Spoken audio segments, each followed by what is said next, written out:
রব খুশি হলে দুনিয়ার মানুষ গালি দিল কি আসে যায়। আপনি সবার প্রিয় হলেন, রব আপনাকে দেখতে পারে না, তো প্রিয় হলেন কার? কেউ আপনাকে দেখতে পারে না, কিন্তু রব বলে যে জিব্রাইল ওই এটা আমার বান্দা, আমি ভালোবাসি। মওলা সোয়াব তো নাই, জান্নাতে যাইতে গেলে তো সোয়াবের দরকার আছে, কিন্তু আমার তো হায়াত অর্ধেক শেষ, বেশি দিন আর বাঁচবো না। কারণ আগের মানুষ 70, 80, 90 বছর বাঁচত, এখন 40, 45, 50, 60-এর মধ্যে সবাই চলে যাচ্ছে। মওলা আমার তো 40 বছর শেষ, আমার তো 45 বছর শেষ, এই বাকি অল্প হায়াত আমি কি করবো? এত সোয়াব তো কামানোর কোনো সুযোগ নাই। আমি যদি 5 বছর বাঁচি তাহলে রোজা পাবো মাত্র 5 বার, হজ তো 5 বার করতে পারবো না, সামর্থ্য তো আমার কাছে নাই।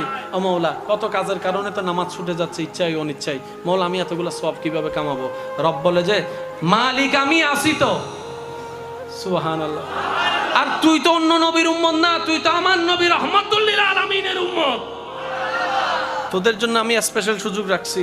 আল্লাহ কি? সূরা ফুরকানের 70 নম্বর আয়াতে আল্লাহ পাক বলছেন ইল্লা মান তাবা ওয়া আমানা ওয়া আমিলা আমালান সালিহান ফাউলাইকা ইউবাদদিলুল্লাহু সাইয়্যাতিহিম। বান্দা, যদি তুমি তওবা করে নিজের অতীতকালের সমস্ত ভুল বুঝতে পেরে স্বীকার করে আমার কাছে সারেন্ডার করে মাপ চাওয়ার পরে যতটুক পারো ভালো কাজ করার যদি চেষ্টা করো, সুবহানাল্লাহ বলেন না, ভুল বুঝার পরে তওবা করার পরে ঈমান আনা শক্ত করে যতটুক পারো ভালো কাজ করার যদি চেষ্টা করো, ইউবাদদিলুল্লাহ, আমি আল্লাহ তোমার যত গুনাহ মাফ করেছিলাম 85 সাল থেকে 23 সাল পর্যন্ত, যত হাজার কোটি গুনাহ মাফ করে দিয়েছিলাম, গুনাহ মুছে দিয়েছিলাম, প্রত্যেকটা গুনাহকে আমি আল্লাহ বাম কান থেকে ডান কাছে ট্রান্সফার করে গুনাহকে সওয়াব বানাই দিব। সুবহানাল্লাহ। যেতে হবে রবের দিকে, শয়তান টানতেছে নিজের দিকে। এই যে একটা শয়তানে টানতেছে, আপনি রবের দিকে যাচ্ছেন, এই যুদ্ধটা দেখতে রব বেশি খুশি হয়। আর একটু জোরে বলা যাবে সুবহানাল্লাহ।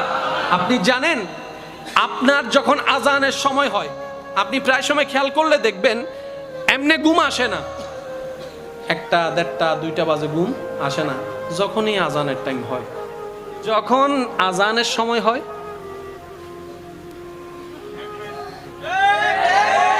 এই একটা সিচুয়েশন। আবার আরেক সময় হচ্ছে আপনি নামাজ পড়ার জন্য সম্পূর্ণ প্রস্তুত, আজানও শুনেছেন একদম সম্পূর্ণ প্রস্তুত, তখন নামাজটার পড়া হয় না। এটার মামলা কি শুনেন, শয়তান আপনাকে ডাকছে নিজের দিকে, আপনাকে যেতে হবে রবের দিকে। এই যে মাঝখানের যে যুদ্ধ, এটাকে বলা হয় জিহাদে আকবর। সুবহানাল্লাহ বলেন না। এই যে আপনি রবের দিকে যাওয়ার জন্য আপনি যাচ্ছেন, চেষ্টা করছেন, এটা হচ্ছে বড় জিহাদ, উত্তম জিহাদ। কারণ আপনি শয়তানকে পিঠ দেখায় রবের দিকে যাচ্ছেন, ওইটাই আল্লাহ পাক বেশি পছন্দ করে, ওইটাই দেখতে চাই। সুবহানাল্লাহ। এটার বাস্তব প্রমাণ রমজানুল করিম। এবার বলেন, রমজানের মধ্যে সারাদিন আমরা পানি, জোরে বলেন না, ভাত খাই না। আচ্ছা, এটা তো না হয় কোনো রকম একটু বাদ দিলেন, যাদের একটু নেশা করার, মানে নেশা বলতে আপনার সিগারেট, বিশেষ করে এই সিগারেট খাইতে না পারলে তো মাথা ঠিক থাকে না। কষ্ট নিয়ে না, আমার কথা বোঝার জন্য বলছি। যে সিগারেট ছাড়া থাকতে পারে না, ইফতারের সময় আজানটা দিতে দেরি, খেজুর একটা মুখে দিয়ে আমার বদ্দা দিয়েছে দূর। যে মানুষটা সিগারেট ছাড়া থাকতে পারে না, সে কিন্তু সকাল 10টা কেউ সিগারেট দিলেও খাচ্ছে না। জোরে বলেন না রে ভাই। 2টা বাজে যখন বুক তৃষ্ণায় ফেটে যাচ্ছে, ফানে দিলেও খাচ্ছে না। ঘরের ভিতর কেউ নাই, বন্ধু বলে যে তুই খাইয়ে ফেল, আমি কাউকে বলবো না। আপনি বলছেন না না, আমার রব দেখবে, রোজা ভেঙে যাবে, আমি খাবো না। এ রব এগুলা দেখতে চাই, রব এগুলা দেখতে চাই, এগুলো দেখলে বেশি খুশি হয়। আপনার কাছে 10 লাখ টাকার হারামের অফার আসছে, রব তাকায় আছে আপনার দিকে। সুবহানাল্লাহ, জোরে বলেন না। আপনার কাছে হারামের, সুদের, ঘুষের, অন্যায়ের 10 লাখ টাকার অফার আসছে। এবার রব আপনার দিকে তাকায় আছে, ফেরেশতারা আপনার দিকে তাকায় আছে, শয়তান আপনার দিকে তাকায় আছে। শয়তান চেষ্টা করতেছে তুই নে, তুই নিলে রব নারাজ হবে, আর আমি চাচ্ছি আল্লাহ তোর উপর নারাজ হোক। এবার আপনি সেই জায়গায় যুদ্ধে লাগাইলেন, মন বলছে নে, মন বলছে নে, মন বলছে নে, আপনি বললেন আমি নিব না, হাত বাঁধি ফেলাইছি। সুবহানাল্লাহ বলেন না। এই যে আপনার 1 second, 2 second, 1 minute, 2 minute, 5 minute যাচ্ছে, এই প্রত্যেকটা সেকেন্ড আপনার জন্য জিহাদের সওয়াব হয়ে যাচ্ছে। এবার রব তাকায় আছে আপনার দিকে। এবার যখন আপনি সেই জায়গাটা পাস করে ফেললেন, ফেরেশতাকে রব বলে যে এই আমার বান্দার নামটা লিস্টি কর, আজকে থেকে আমি তাকে ও আব্দুল্লাহ থেকে ওলি আল্লাহ প্রমোশন দিয়ে দিই। এবার যখন প্রমোশন দিয়ে দিয়েছে, আপনার বেনিফিটটা কি দেখেন।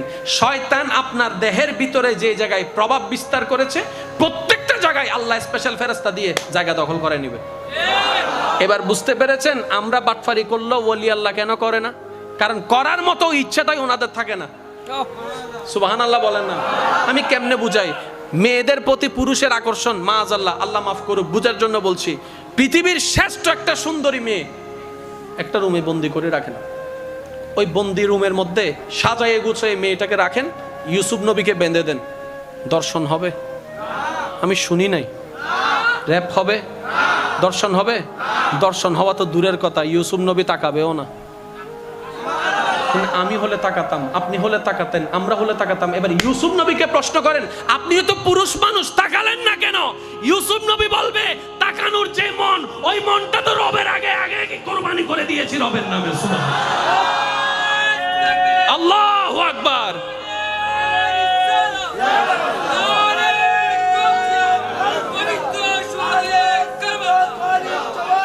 উচ্চ আওয়াজ একবার বলেন না সুবহানাল্লাহ।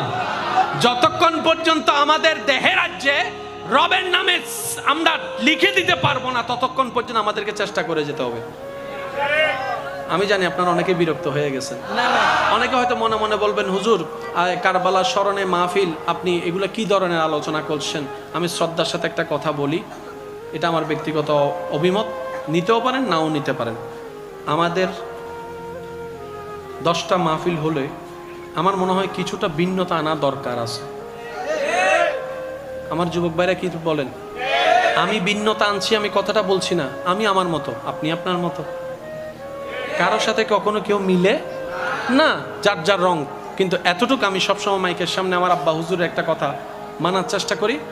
আমার বাবা বলেছেন, আল্লামা মুফতি সৈয়দ শামসুদ্দোহা বারী আব্বা হুজুর বলেছেন, মাইকের সামনে যাবা, চোখটা বন্ধ করে রবকে স্মরণ করবা, যা দরকার ওই মাহফিলের জন্য আল্লাহ তোমার জবান থেকে সেটাই বের করবে। বাপ হিসাবে আমি এটাই দোয়া করলাম। আমি ওইটার উপর আছি। অনেকের ভালো লাগতেও পারে, নাও লাগতে পারে। আছে না নাই? লাভে আমার মা হইবেলি তোদের লাভে সিডেঙ্গা মানুষ, লাভে অলাভে ফুল। এই সিডেঙ্গা মানুষ আইফোন দিবে লাভতে, লাভ ছাড়া জীবনও না। এবার আসেন, আমাদের সব কিছুর মধ্যে ভেজাল, রোজায় ভেজাল, হজে ভেজাল, জাকাতে ভেজাল, সেবাই ভেজাল, ফেরেশতার ইবাদতে ভেজাল। তো নির্ভেজাল ওয়ালা তো আগে থেকেই ছিল, আমাদেরকে বানালো কেন? সুবহানাল্লাহ। শুনুন, ফেরেশতার ভিতরে শয়তানি কোনো অপশন নাই, নফসের কোনো অপশন নাই, খাইশিয়াতের কোনো অপশন নাই, ইচ্ছা চাহিদা কল্পনা স্বপ্নের কোনো অপশন না। আমাদের ভিতরে ওই জায়গাটা দখল করছে শয়তানে। আমাদের যেতে হবে রবের দিকে, শয়তান টানতেছে নিজের দিকে। এই যে একটা শয়তানে টানতেছে, আপনি রবের দিকে যাচ্ছেন, এই যুদ্ধটা দেখতে রব বেশি খুশি হয়। আর একটু জোরে বলা যাবে সুবহানাল্লাহ।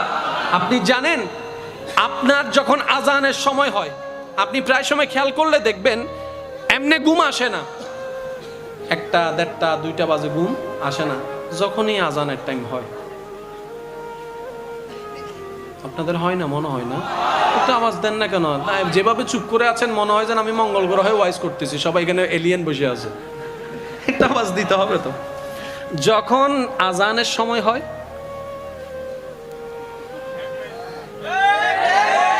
এই একটা সিচুয়েশন। আবার আরেক সময় হচ্ছে আপনি নামাজ পড়ার জন্য সম্পূর্ণ প্রস্তুত, আজানও শুনেছেন, একদম সম্পূর্ণ প্রস্তুত, তখন মনে আচ্ছা ফজুম দিলে কেন অ্যালার্ম দিলই না। এই অ্যালার্ম দিতে গিয়ে দেখি কথা বলেন ঠিক কিনা? নামাজটার পড়া হয় না। এটার মামলা কি? শুনেন, শয়তান আপনাকে ডাকছে নিজের দিকে, আপনাকে যেতে হবে রবের দিকে। এই যে মাঝখানের যে যুদ্ধ, এটাকে বলা হয় জিহাদে আকবর। সুবহানাল্লাহ বলেন না? এই যে আপনি রবের দিকে যাওয়ার জন্য আপনি যাচ্ছেন, চেষ্টা করছেন, এটা হচ্ছে বড় জিহাদ, উত্তম জিহাদ। কারণ আপনি শয়তানকে পিঠ দেখায় রবের দিকে যাচ্ছেন। ওইটাই আল্লাহ পাক বেশি পছন্দ করে, ওইটাই দেখতে চাই। সুবহানাল্লাহ। এটার বাস্তব প্রমাণ রমজানুল করিম।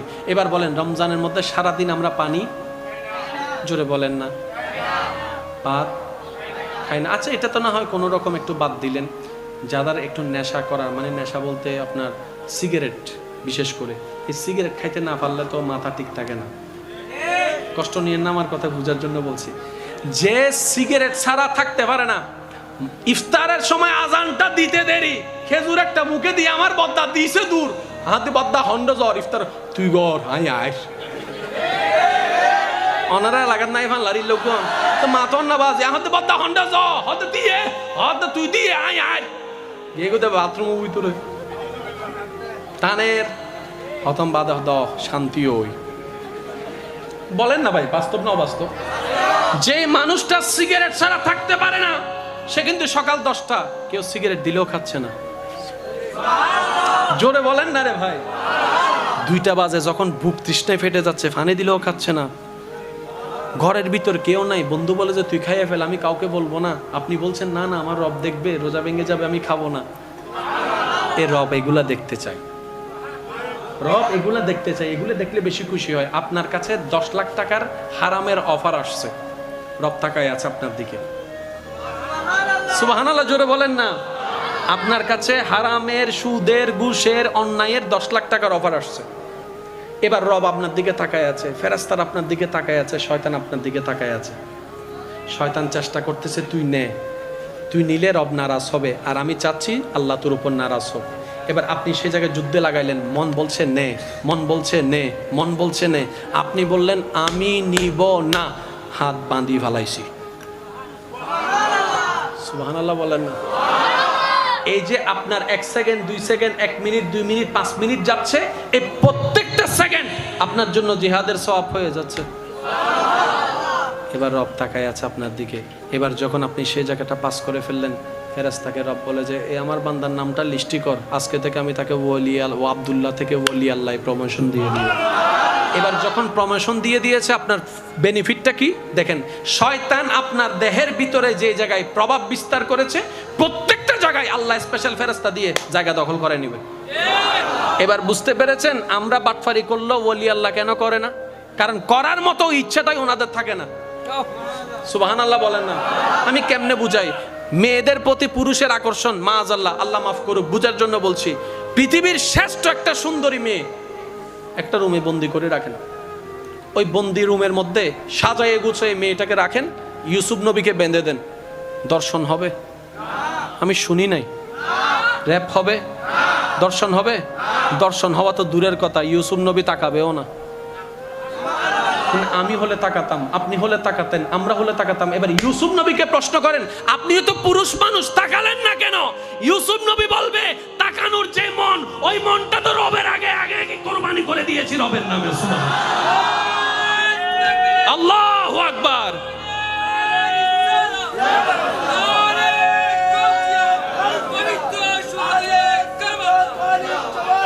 উচ্চ আওয়াজ একবার বলেন না সুবহানাল্লাহ। যতক্ষণ পর্যন্ত আমাদের দেহের রাজ্যে রবের নামে আমরা লিখে দিতে পারবো না, ততক্ষণ পর্যন্ত আমাদেরকে চেষ্টা করে যেতে হবে। আমি জানি আপনারা অনেকে বিরক্ত হয়ে গেছেন, অনেকে হয়তো মনে মনে বলবেন হুজুর কারবালার স্মরণে মাহফিল, আপনি এগুলো কি ধরনের আলোচনা করছেন? আমি শ্রদ্ধার সাথে একটা কথা বলি, এটা আমার ব্যক্তিগত অভিমত, নিতেও পারেন নাও নিতে পারেন। আমাদের 10টা মাহফিল হলে আমার মনে হয় কিছুটা ভিন্নতা আনা দরকার আছে। আমার যুবক ভাইরা কি বলেন? আমি ভিন্নতা আনছি, আমি কথাটা বলছি না, আমি আমার মতো, আপনি আপনার মতো, কারোর সাথে কখনো কেউ মিলে না, যার যার রং।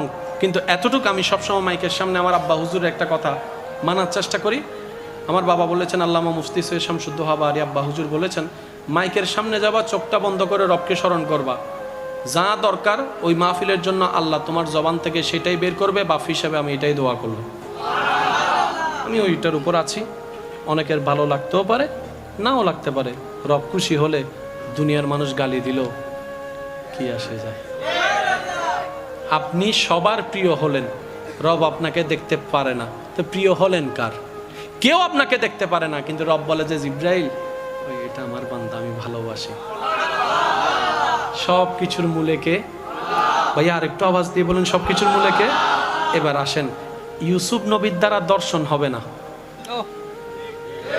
তাহলে এই বলেন, দর্শন জিনিসটা কি আমাদের দেশের জন্য, পৃথিবীর জন্য একটা অভিশাপ? একটা কি?